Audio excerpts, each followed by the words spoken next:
서울 청년부 여러분 안녕하세요. 오늘 말씀은 하나님께서 사무엘에게 이야기하는 부분부터 시작이 됩니다. 이스라엘 백성들은 하나님께 왕을 세워달라고 이야기했습니다. 하나님은 그 이스라엘 백성들의 요구를 들어주시고 사울을 왕으로 세워주십니다. 사울은 계속되는 전쟁 가운데 승리했습니다. 계속된 승리에 도취한 사울은 이제 하나님의 뜻이 아니라 자신의 생각이 앞서기 시작합니다. 그래서 그는 하나님의 말씀에 순종하지 않고 자신의 뜻에 따라 사무엘을 기다리지 않고 제사를 드립니다. 그리고 또한 전체 다 진멸하라는 하나님의 말씀에 순종하지 않고 왕을 살려두고 가축을 살려둡니다.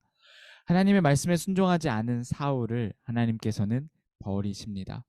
이에 사무엘은 슬퍼합니다. 내가 사울을 왕으로 세운 것을 후회한다 라고 하시는 그 하나님의 말씀에 사무엘은 울분을 토하며 하나님께 이야기합니다. 그럼에도 사무엘은 사울에게 가서 당신의 잘못으로 하나님이 당신을 버리셨습니다 라는 소식을 전했습니다. 그리고 나서 사무엘은 사울을 다시 만나지 않았습니다. 그렇게 슬퍼하고 있는 사무엘에게 하나님께서 말씀하십니다. 언제까지 사울을 위해 슬퍼하겠느냐? 뿔에 기름을 채우고 길을 떠나라. 내가 새로운 왕을 준비했다. 하나님께서는 사무엘에게 말씀하셨습니다. 그런데 이 상황에 사울은 사무엘을 굉장히 주시하고 있었을 것입니다.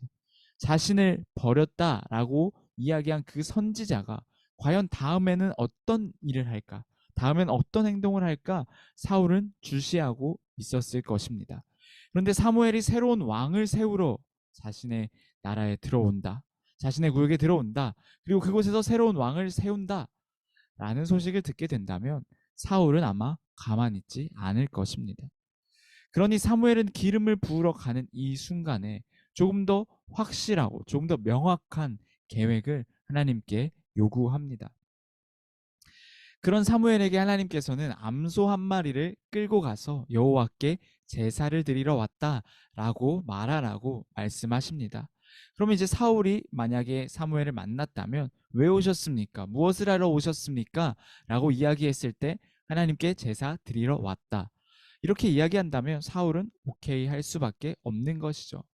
하나님께서는 사울의 허락을 받을 수밖에 없는 방법을 알려주셨습니다. 즉 사무엘이 이새의 아들 다윗을 만나 새로운 왕으로 기름 붓는 사건은 하나님의 세밀하고 인도하심 속에 평화롭게 진행되었다는 것을 우리는 알 수 있습니다.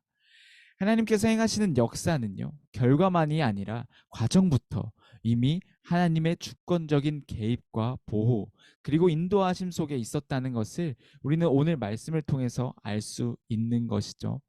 문제 앞에서 또 어려움 앞에 우리가 하나님 앞에 기도할 때 하나님께서는 구체적인 방법과 계획을 보여주시고 그분의 인도하심 속에서 우리를 나아가게 하신다는 사실을 우리는 기억해야 하는 것입니다. 사무엘은 이새의 아들들을 자기 앞으로 지나가게 하며 하나님께서 기름 부으실 사람이 누구인지 살펴봅니다. 사무엘은 첫째 아들을 보며 그야말로 하나님이 기름 부으실 사람은 바로 이 사람이다 생각합니다. 그러나 하나님께서는 그 사람이 아니다라고 이야기하시죠. 둘째 아들, 셋째 아들도 아니라고 이야기하십니다. 하나님은 겉모습을 보는 사람과 다르게 마음의 중심을 보신다라고 사무엘에게 이야기하십니다.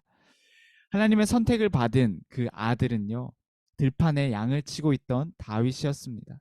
다윗은 이새의 8아들 중 막내였습니다. 그는 사무엘이 베들레헴으로 찾아와 제사를 드릴 때 다른 형들과는 달리 초청을 받지 못했습니다.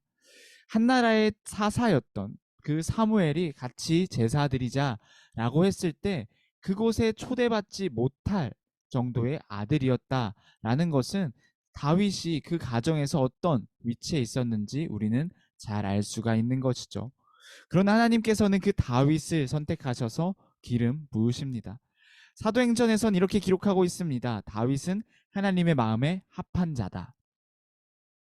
다윗은 하나님을 전심으로 기뻐하며 경외하였고 그를 향한 중심이 흔들리지 않던 자였습니다. 그의 삶의 목표는 하나님의 뜻을 이루는 것이었습니다. 그렇게 다윗은 기름 부음을 받고 예수 그리스도의 왕위를 영원히 잇는 축복의 통로로 사용됩니다. 사람은 외모를 보지만 하나님은 중심을 보시는 것이죠. 하나님은 다윗의 마음의 중심을 보셨습니다. 다윗은 하나님을 향한 사랑이 확실한 사람이었습니다. 그래서 빼앗겼던 언약궤가 다시 돌아왔을 때 기뻐 춤을 추던 사람이었고, 또 하나님을 찬양하기를 멈추지 않던 사람이었고, 하나님의 말씀에 순종하며 때로는 실수하였지만 회개하고 다시 주께 돌아온 사람, 그 사람이 바로 다윗이었죠. 또한 다윗은 일평생 강구한 한 가지가 있는데요. 그것은 바로 하나님의 집에 살면서 하나님의 아름다움을 보며 하나님께 여쭙는 것. 그것이 일평생의 간구였습니다. 이러한 하나님을 향한 다윗의 중심은 오늘날 우리에게 많은 도전을 줍니다. 우리는 우리가 진실하고 또 겸손하게 하나님 앞에 나아갈 때, 또 하나님의 부르심에 순종할 때, 말씀 앞에 나아갈 때, 그곳에서 하나님을 인격적으로 만날 때, 우리는 하나님께서는 우리의 그 마음을 기쁘게 받으십니다. 우리를 향한 그 부르심의 자리에서 하나님을 만남에 대한 갈망이 우리에게 있을 때, 우리는 우리 자신의 중심이 하나님의 뜻에 합당하게 세워져 있음을 발견하게 되는 것입니다. 오늘의 순모임을 통하여서 사무엘에게 역사하신 그 하나님, 또 나에게 역사하신 하나님에 대해서 같이 함께 나누며, 또 나의 부르심의 자리 가운데 나아왔을 때 우리의 마음의 중심이 합당하게 세워져 있음을 발견하는 것을 나누는 그런 귀한 은혜의 시간이 되시기를 바랍니다.